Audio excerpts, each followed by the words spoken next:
ಮೋದಿಕಾ ಪರಿವಾರ ಅಂತ ಹೇಳ್ತಾರೆ. ಮೋದಿಕಾ ಪರಿವಾರ ಯಾರಿರೋದಂದ್ರೆ ಇಂತಹ ಅತ್ಯಾಚಾರಿಗಳು, ಕೊಲೆಗಡಕರು ಇಂಥವ್ರೇ ಇರೋದು. ಇಂಥವ್ರ ರಕ್ಷಣೆಗೆನೆ ಬಿಜೆಪಿ ಕೇಂದ್ರ ಸರ್ಕಾರ ನಿಂತಿದೆ. ಇದಕ್ಕೆ ಸಾಕಷ್ಟು ಉದಾಹರಣೆಗಳಿದಾವೆ. ಉಮೇಶ್ ರೆಡ್ಡಿ ಅಂತ ಇರ್ಬೋದು, ವಿಕೃತ ಕಾಮಿ ಅಂತೇಳಿ ಅವನು ಸರಣಿ ಕೊಲೆಗಳನ್ನ ನಾವು ನೋಡಿದ್ವಿ. ಅವನಿಗಿಂತಲೂ ಏನಾದ್ರು 1000 ಪಟ್ಟು ಏನಾದ್ರು ವಿಕೃತ ಕಾಮಿಯಾಗಿ ಇವತ್ತೇನಾದ್ರು ಜೀವಂತವಾಗಿ ಅವರು ಇದ್ದು ಜೀವಂತ ಸತ್ತಂಗ್ ಮಾಡಿರ್ತಕ್ಕಂತಹ ಏನಾದ್ರು ವಿಕೃತ ಕಾಮಿ ಇದ್ರೆ ಇವನೇ ಇರ್ಬೋದು ಅಂತ ಅನ್ಸುತ್ತೆ. ನ್ಯಾಯ ಸಿಕ್ಕೋವರೆಗೂ ಹೋರಾಟ, ನಿರಂತರ ಹೋರಾಟ. 3ನೇ ತಾರೀಕು ನೋಡೋಣ, ಅವ್ರು ಬರ್ಲಿ, ಅವ್ರನ್ನ ಗೌರವದಿಂದ ಪೆನ್ ಡ್ರೈವ್ ಹಾರ ಹಾಕಿ ಕರ್ಸ್ಕೊತೀವಿ. ಪೆನ್ ಡ್ರೈವ್ ಹಾರದ ವೆಲ್ಕಮ್ ಮಾಡ್ತೀವಿ.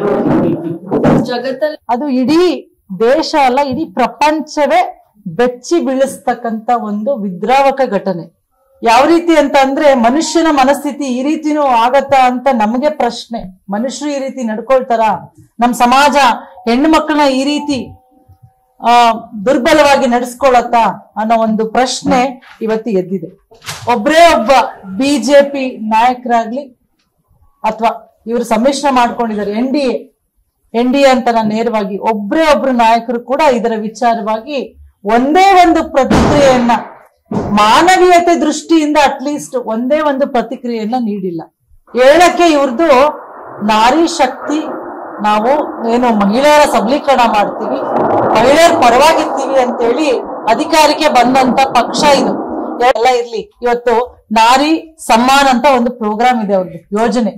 ಜೊತೆಗೆ ಬೇಟಿ ಬಚಾವೋ ಬೇಟಿ ಪಡಾವೋ, ಬೇಟಿ ಬಚಾವೋ ಬೇಟಿ ಪಡಾವೋ. ಇವತ್ ನಿಜಕ್ಕೂ ಪ್ರಶ್ನೆ ಮಾಡ್ಬೇಕು, ನಮ್ಮ ನಮ್ಮ ಹೆಣ್ಮಕ್ಳನ್ನ ಯಾರಿಂದ ಬಚಾವ್ ಮಾಡ್ಬೇಕು? ಬಿಜೆಪಿ ನಾಯಕರಿಂದ ಅಥವಾ NDA ನಾಯಕರಿಂದ ಇವತ್ತು ರಕ್ಷಣೆ ಮಾಡ್ಬೇಕಾಗಿದೆ ನಾವು. ಕರೆಕ್ಟ್, ಅವ್ರ ಸ್ಲೋಗನ್ ಕರೆಕ್ಟ್ ಇದೆ.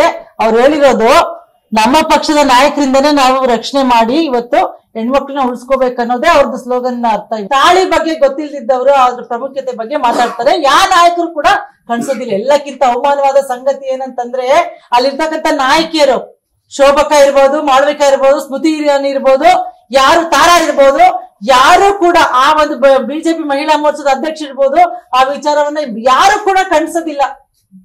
ಅಂದ್ರೆ ಏನರ್ಥ?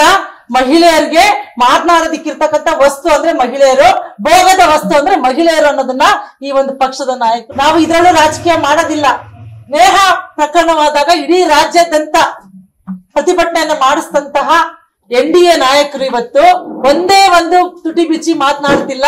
ಇವತ್ತು ಇದ್ದು ಸತ್ತಂಗಾಗಿದ್ದಾರೆ ಆ 3000 ಹೆಣ್ಮಕ್ಳು, ಅವ್ರ ಬದುಕಿದ್ದು ಸತ್ತಂಗಾಗಿದ್ದಾರೆ.